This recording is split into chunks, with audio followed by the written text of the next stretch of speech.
ಪತ್ರಿಕೆ ಸೋರಿಕೆ ಬಗ್ಗೆ ಸಲ್ಮಾನ್ ಖಾನ್ ಟ್ವೀಟ್ ಮಾಡಿದ್ದಾರೆ. ನೀಟ್ ಪ್ರಶ್ನೆ ಪತ್ರಿಕೆ ಸೋರಿಕೆ ಬಹಳ ಗಂಭೀರವಾದಂತಹ ವಿಷಯ ಆಯಿತು. ವಿದ್ಯಾರ್ಥಿಗಳು ಶಾಂತಿಯುತವಾಗಿ ಪ್ರತಿಭಟನೆ ಮಾಡ್ತಾ ಇದ್ರು. ಪ್ರತಿಭಟನೆ ಹಿಂಸಾಚಾರಕ್ಕೆ ತಿರುಗಿದ್ದು ಬಹಳ ದುಃಖ ತಂದಿದೆ. ಪ್ರತಿಭಟನೆ ರಾಜಕೀಯಕ್ಕೆ ತಿರುಗಬಾರ್ದಿತ್ತು. ಇದು ವಿದ್ಯಾರ್ಥಿಗಳು ಶಿಕ್ಷಣ ವ್ಯವಸ್ಥೆಗೆ ಸಂಬಂಧಪಟ್ಟಂತಹ ವಿಷಯ. ಇದನ್ನ ರಾಜಕೀಯವಾಗಿ ಬಳಸಿಕೊಳ್ಳಬಾರದು ಯಾವುದೇ ಕಾರಣಕ್ಕೂ. ಉತ್ತಮ ಶಿಕ್ಷಣ ವ್ಯವಸ್ಥೆಗಾಗಿ ವಿದ್ಯಾರ್ಥಿಗಳು ಒಗ್ಗೂಡಿದ್ದಾರೆ. ವಿದ್ಯಾರ್ಥಿಗಳನ್ನ ಅವರ ಪೋಷಕರು ಕೂಡ ಬೆಂಬಲಿಸಿದ್ದಾರೆ. ಬಾಲಿವುಡ್ ಸೂಪರ್ ಸ್ಟಾರ್ ಸಲ್ಮಾನ್ ಖಾನ್ ಈ ರೀತಿಯಾಗಿ ಒಂದು ಪೋಸ್ಟ್ ಮಾಡಿದ್ದಾರೆ. ನೋಡಿ, ಈಗಾಗಲೇ ಜಂತರ್ ಮಂತರ್ನಲ್ಲಿ ಆಗ್ತಾ ಇರುವಂತಹ ಪ್ರತಿಭಟನೆ, ಆ ಒಂದು ಪ್ರತಿಭಟನೆ ಯಾವ ರೀತಿ ಹಿಂಸಾಚಾರಕ್ಕೆ ತಿರುಗಿದೆ ಅನ್ನುವಂಥದ್ದು ಗೊತ್ತೇ ಇದೆ. ಆ ಹಿಂಸಾಚಾರಕ್ಕೆ ತಿರುಗಿದ್ದು ಬಹಳ ದುಃಖ ತಂದಿದೆ. ನೀಟ್ ಪ್ರಶ್ನೆ ಪತ್ರಿಕೆ ಸೋರಿಕೆ ಬಗ್ಗೆ ಸಲ್ಮಾನ್ ಖಾನ್ ಟ್ವೀಟ್ ಮಾಡಿದ್ದಾರೆ. ನೀಟ್ ಪ್ರಶ್ನೆ ಪತ್ರಿಕೆ ಸೋರಿಕೆ ಬಹಳ ಗಂಭೀರವಾದಂತಹ ವಿಷಯ. ಸಾಕಷ್ಟು ವಿದ್ಯಾರ್ಥಿಗಳು ಆ ಪ್ರತಿಭಟನೆಯಲ್ಲಿ ಭಾಗಿಯಾಗಿದ್ರು.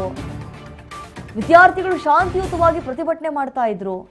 ಪ್ರತಿಭಟನೆ ಹಿಂಸಾಚಾರಕ್ಕೆ ತಿರುಗಿದ್ದು ಬಹಳ ದುಃಖ ತಂದಿದೆ. ನೀಟ್ ಪೇಪರ್ ಲೀಕ್ ಪ್ರತಿಭಟನೆಗೆ ಸಲ್ಮಾನ್ ಖಾನ್ ಬೆಂಬಲವನ್ನು ವ್ಯಕ್ತಪಡಿಸಿದ್ದಾರೆ. ಮತ್ತೊಂದು ಕಡೆ ಹಿಂಸಾಚಾರಕ್ಕೆ ಬೇಸರವನ್ನ ಹೊರಹಾಕಿರುವಂಥದ್ದು. ವಿದ್ಯಾರ್ಥಿಗಳ ಶಾಂತಿಯುತ ಹೋರಾಟಕ್ಕೆ ಸಲ್ಮಾನ್ ಖಾನ್ ಈಗ ಸಪೋರ್ಟ್ ಮಾಡ್ತಾ ಇದ್ದಾರೆ. ಮತ್ತೊಂದು ಕಡೆ ಪ್ರತಿಭಟನೆಗೆ ರಾಜಕೀಯ ಬಣ್ಣ ಬಡಿಯೋಕೆ ಹೋಗಬೇಡಿ ಅನ್ನುವಂತಹ ಮಾತು ಸಲ್ಲು ಅವರದ್ದಾಗಿದೆ. ಭಾರತ ಜಾಗತಿಕ ಶಿಕ್ಷಣದ ಪ್ರಮುಖ ಕೇಂದ್ರವಾಗಲಿ ಅನ್ನುವಂಥದ್ದು ಇಲ್ಲಿ ಸಲ್ಮಾನ್ ಖಾನ್ ಅವರ ಆಶಯವಾಗಿರುವಂಥದ್ದು. ಈಗಾಗಲೇ ದೇಶದಾದ್ಯಂತ ಭಾರಿ ಸಂಚಲನ ಮೂಡಿಸಿರುವಂತಹ ನೀಟ್ ಪ್ರಶ್ನೆ ಪತ್ರಿಕೆ ಸೋರಿಕೆ ವಿರುದ್ಧ ಸಾಕಷ್ಟು ಟೀಕೆ ಟಿಪ್ಪಣಿಗಳು ಕೂಡ ವ್ಯಕ್ತವಾಗ್ತಾ ಇರುವಂಥದ್ದು. ಸಿಜೆಪಿ ಬೆಂಬಲಿಸಿ ವಿದ್ಯಾರ್ಥಿಗಳು ಪ್ರತಿಭಟನೆಯನ್ನು ನಡೆಸುತ್ತಿದ್ದಾರೆ. ಇದಕ್ಕೆ ಬಾಲಿವುಡ್ ನಟರಾಗಿರುವಂತಹ ಸಲ್ಮಾನ್ ಖಾನ್ ಬಹಿರಂಗವಾಗಿ ಬೆಂಬಲವನ್ನ ವ್ಯಕ್ತಪಡಿಸಿದ್ದಾರೆ. ಸುದೀರ್ಘವಾಗಿ ಟ್ವೀಟ್ ಮಾಡಿರುವಂತಹ ದೃಶ್ಯಾವಳಿಯನ್ನು ನಾವು ಗಮನಿಸ್ತಾ ಇದ್ದೀವಿ. ನೋಡಿ, ವಿದ್ಯಾರ್ಥಿಗಳ ಧೈರ್ಯವನ್ನ ಶ್ಲಾಘಿಸಿರುವ ಜೊತೆಗೆ ಈ ಹೋರಾಟವನ್ನ ಯಾವುದೇ ರಾಜಕೀಯ ಪಕ್ಷಗಳು ತಮ್ಮ ಲಾಭಕ್ಕಾಗಿ ಬಳಸಿಕೊಳ್ಳಬಾರದು ಅನ್ನುವಂತಹ ಮಾತು ಸಲ್ಮಾನ್ ಖಾನ್ ಅವರದ್ದಾಗಿದೆ.